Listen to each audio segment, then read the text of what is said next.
Story hub کے معزز ناظرین و سامعین، السلام علیکم۔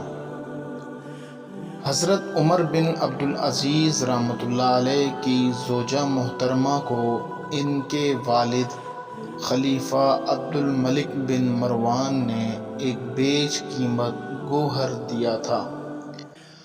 عمر بن عبدالعزیز رحمۃ اللہ علیہ جب امیر المؤمنین بنے تو انہوں نے فرمایا، اپنا تمام زیور بیت المال میں جمع کر دو، ورنہ میں تم سے الگ ہو جاؤں گا، کیونکہ مجھے گوارا نہیں کہ تم اور تمہارے زیور جو رعایا کے روپے سے بنے ہیں وہ اور میں ایک گھر میں رہ سکیں۔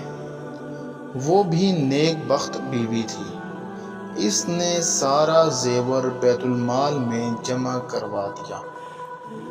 عمر بن عبدالعزیز رحمۃ اللہ علیہ کے بعد جب یزید بن عبد الملک بادشاہ ہوا تو اس نے اپنی بہن یعنی آپ کی زوجہ محترمہ سے کہا، اگر آپ چاہیں تو اپنا زیور واپس لے سکتی ہیں۔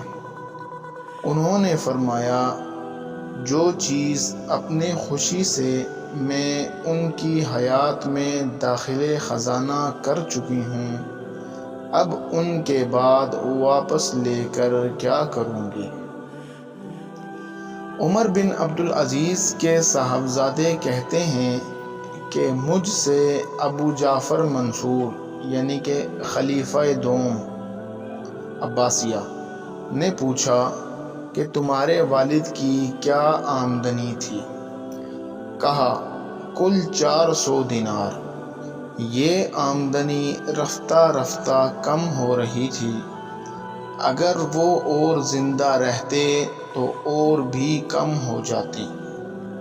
عمر بن مہاجر، جن کو آپ نے کوتوال شہر مقرر کیا تھا، کہتے ہیں، آپ کی تنخواہ 2 درہم روزانہ کی مقرر تھی۔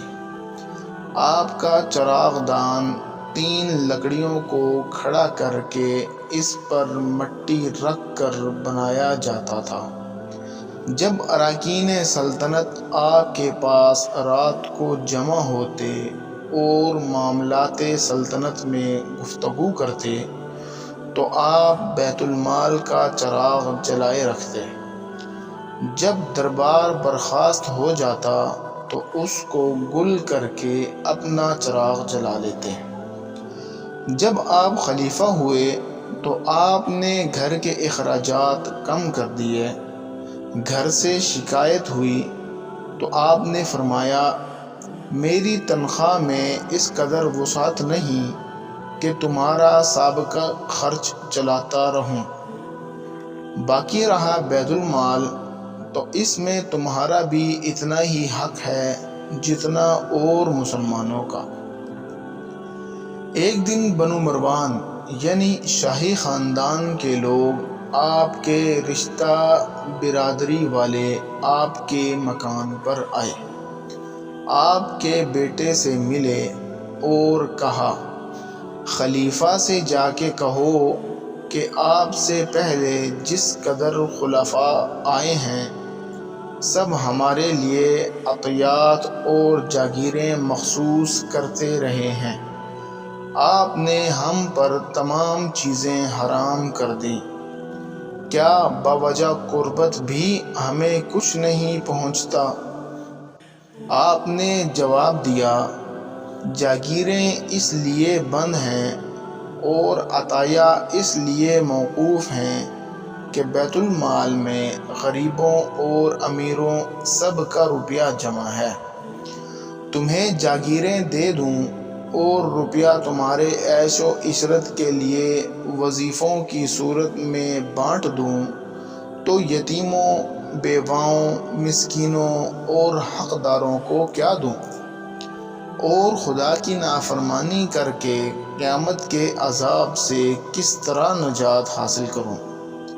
باقی رہا حق قرابت، تو میرے نزدیک اس معاملے میں تم اور ایک ادنا مسلمان یعنی جس کو تم ادنا سمجھتے ہو برابر ہیں۔